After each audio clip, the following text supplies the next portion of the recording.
Sige, Lola. Lola, mag-iiwan ako ng 5,000. Salamat. Maiingatan nyo pa ba yung pera nyo? One. At salamat. Sino mag-ahawak? Si Lolo? Oo. Oh. Walang ano man, Lo. Sana maingat. Alala kay Violi, yung ampon ng mag-asawa na nag-aaral. Siya po ngayon ay college. Natutulong-tulungan natin yan, lalo na mga nakaraan. Pero ngayon nag-message siya sa akin, kaya babalikan na naman natin siya. At sakto mga kababayan, nag-message siya sa akin 2 days ago na humingi ng tulong dahil enrollment na naman nila. May dumating din na blessing or biyaya para sa kanya. May nagpadala through GCash na isa rin nating kababayan. Mamaya lamang po'y malalaman nyo kung sino at samahan nyo ako para makumusta sila, pati na rin sa kanyang mga magulang. Yung nag-ampon kasi sa kanya mga kababayan, nung nagpunta ako dito ay mga bedridden na po. Kaya pasyalan natin. Samahan niyo ako mga kababayan. Po? Makakapoy. Opo. Bakit? Naalala niyo po ako? Nagme-message kay Violi, yung anak niyo po. Wala Manila. Po? Wala Manila. Pwede pumasok? Sabi ko.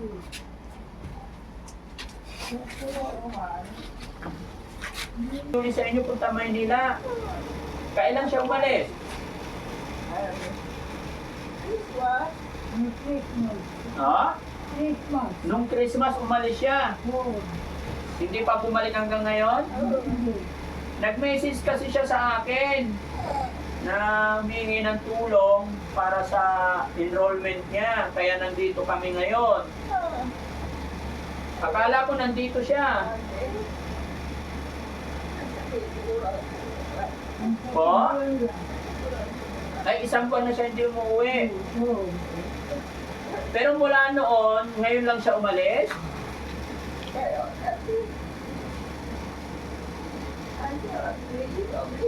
Po? Kaya nga po, ngayon lang siya umalis? Ibig ko sabihin, one time pa lang, buong buhay nyo? Ano daw gagawin niya sa Maynila? Po? Ay, maghahanap ng trabaho. Paano naman kayo dito? Sino kasama niyo po dito? Wala. Paano yung pagkain niyo, Lola? Ha? Binibigyan kayo? Sino nagbibigay? Ay, yung bayaw niyo po.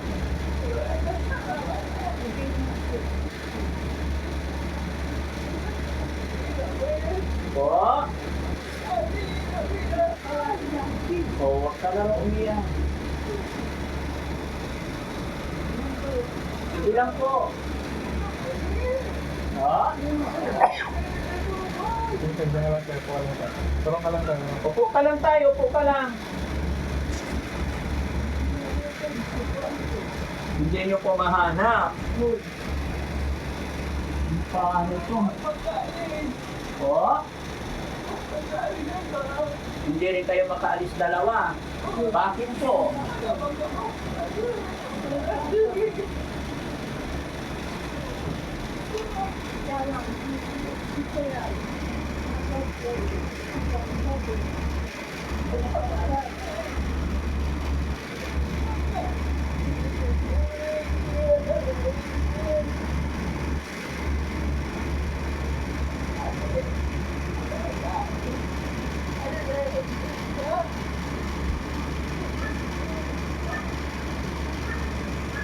Ano kaya itong mga kababayan?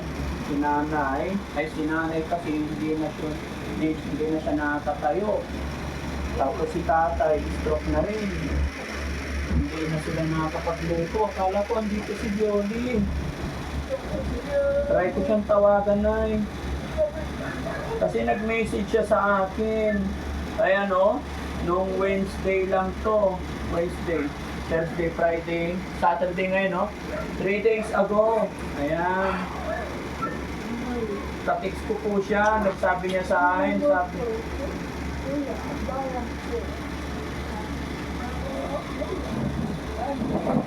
Nakulong? Sabi ba, bawang tuloy na yan. Nawala nyo ang number niya. Lola, anong paalam ni Bioli bago siya umalis? Ano gagawin daw niya?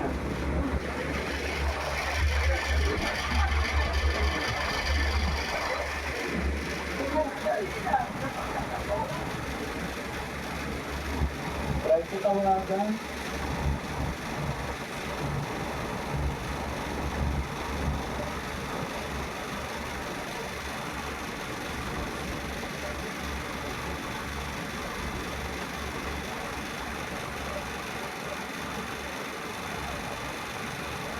Ayaw mag-ring time.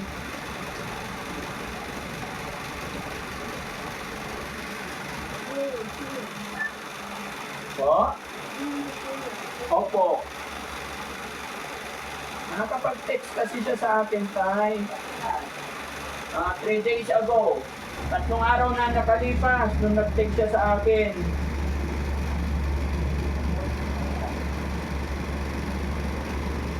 Ayan o, ang text niya, Daddy Frankie, hingi po ako ng tulong pandagdag sa enrollment po. Or paaralin nyo na naman po ako. Please po, sabi niya. Kaya nandito ako ngayon. Ha?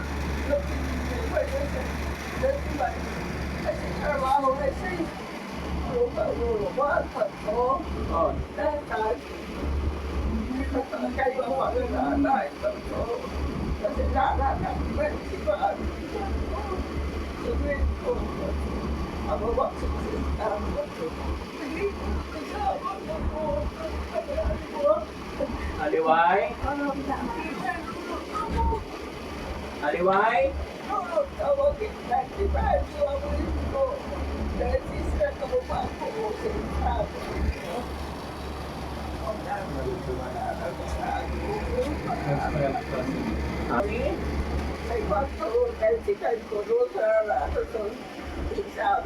Oh.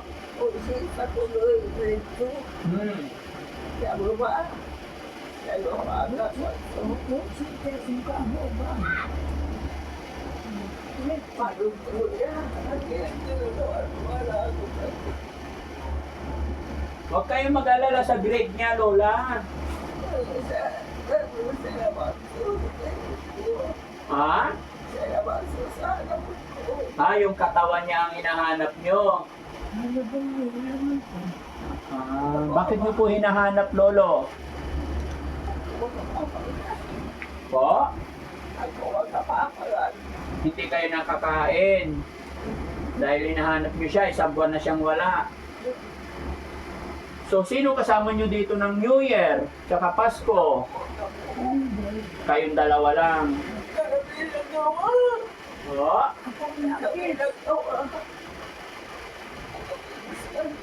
Ah, wala.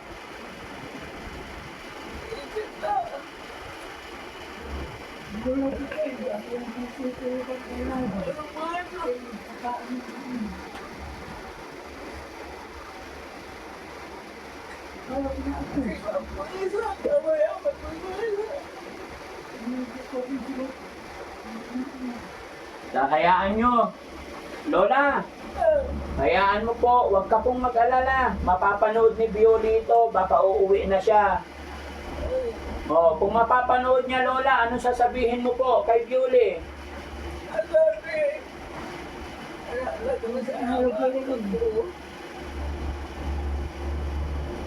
Mga kababayan, mga kabarangay, no, hindi ko po inaasahan yung madadatnan ko dito. Dahil nung pinupuntahan ko sila rito, ang kasama nila si Bioli, college po yun, at ampon ni nanay tatay. Ang tanging si Bioli lang ang makakatulong at makakapag-alaga sa kanila.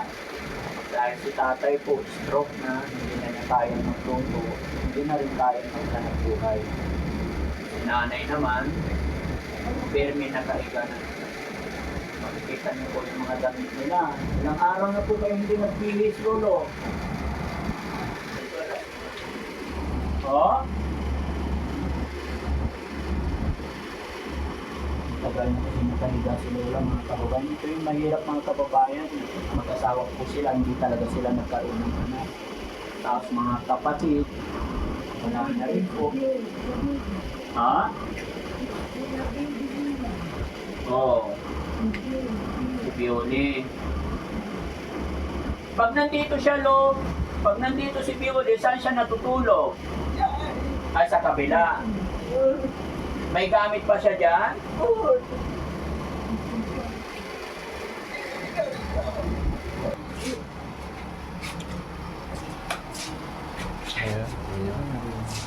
Ha? Saan ang ilaw? Ah, ito lang. Yan ang pinaka-ilaw nila. Lo, dito siya na katira si Bioli, anak nyo?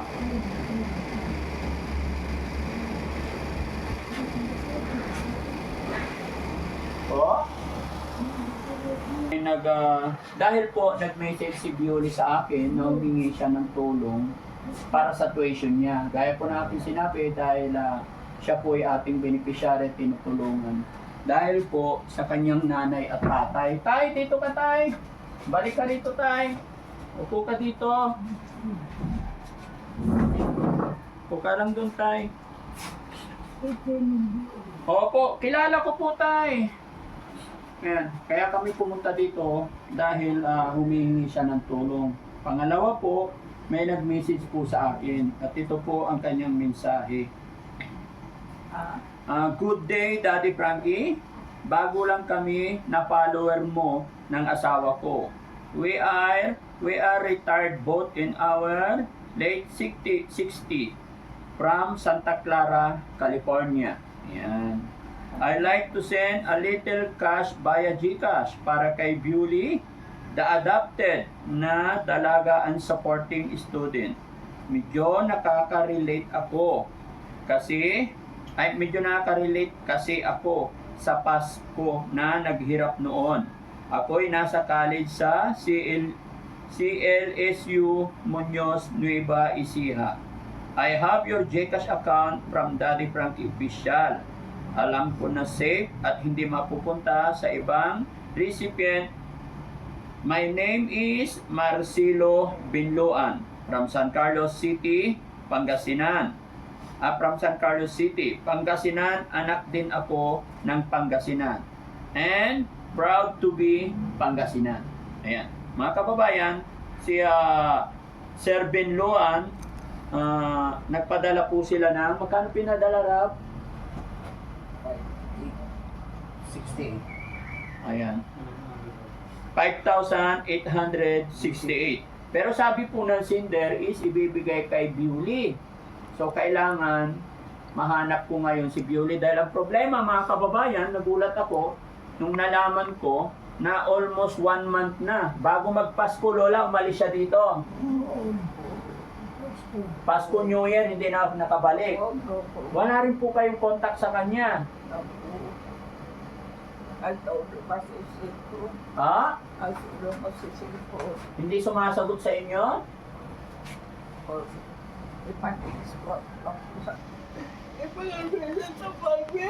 Ha? Sige Lola. Lola, mag-iiwan ako ng 5,000.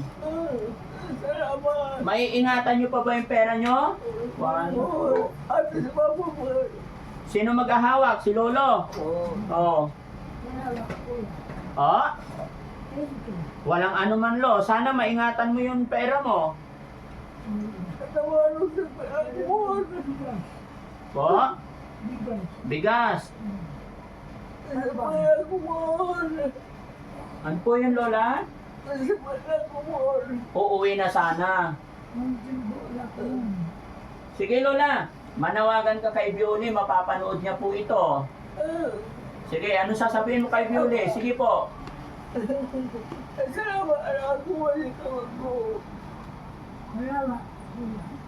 Ikaw, Lo, ikaw po. Manawagan ka kay Bioli para makauwi na siya. Ano sasabihin mo kay Bioli? Mapapanood niya po ito. Sige Lo.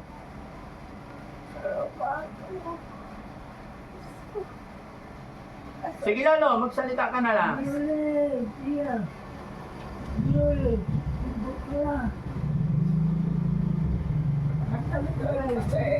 Magkakalikan kami ng sumpah. Maagap makapalik tayo sa Kristo. Hindi na ako kaon. Yuri, ano pong wala dyan mga anak ko.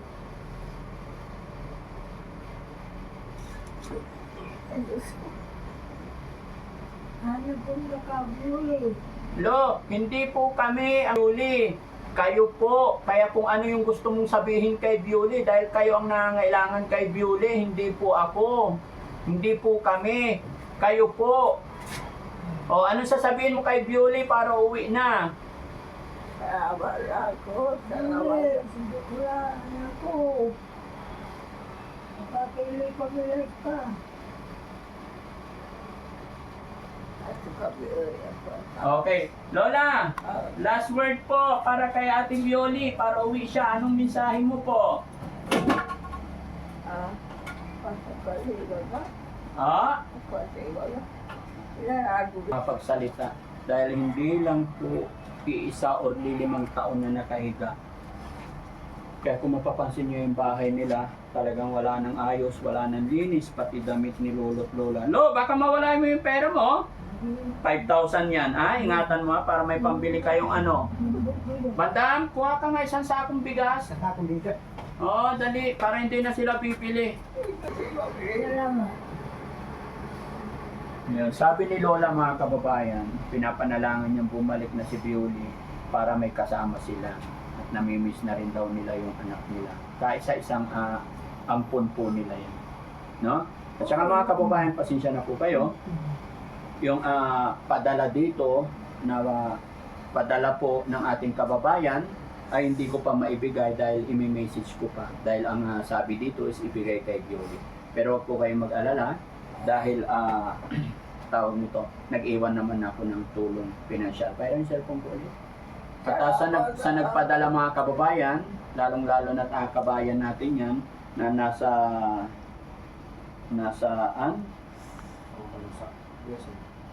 USA, ngayon pa lamang po ay lubos ang aking pasasalamat. Ayan, kay Marcelo Binloan from San Carlos City, Pangasinan. Ayan. Sir Marcelo, maraming salamat po sa inyong tulong.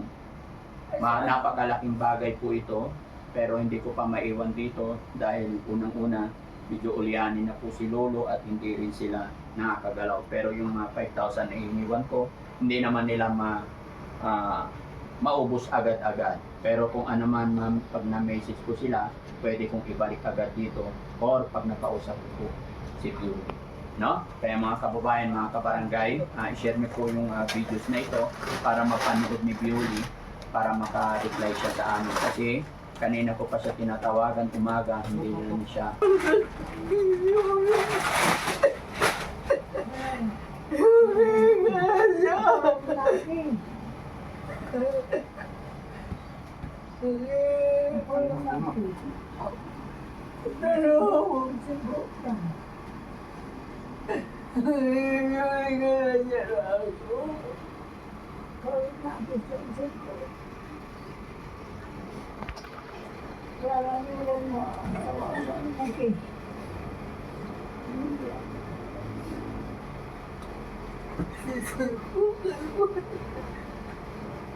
Papa Jesus! Tulungan mo ako! Jesus!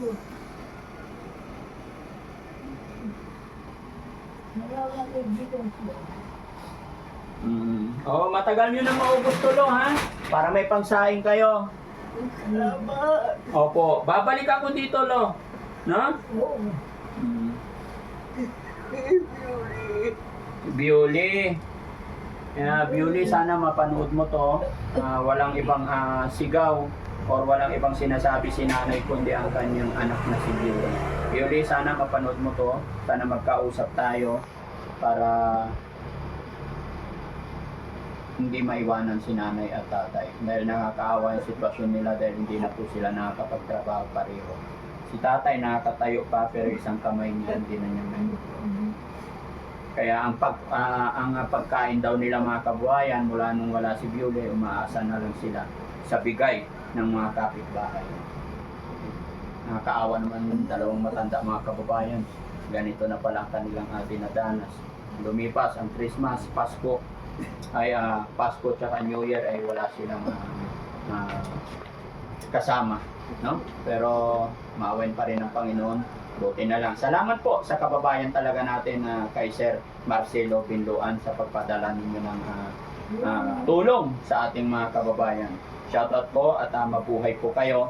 Sana i-bless pa kayo ni God para mas makatulong pa kayo sa ating mga kababayan. At syempre, bago matapos ang video nito, shoutout ko lahat ng mga kababayan natin nasa ibang bansa. Mag-ingat po kayong lahat. Happy New Year po. Mga kababayan natin OFW, salamat po sa inyong lahat sa walang sawang pagsuporta kay Daddy Frankie. Dahil po sa inyo, ay tuloy-tuloy po tayo nakakapunta sa mga kababayan natin, lalong-lalo na sa mga lolo at lola. No? So mabuhay po tayong lahat. Daddy Frankie po, anak ng Pangasinan. From Pangasinan, mabuhay po.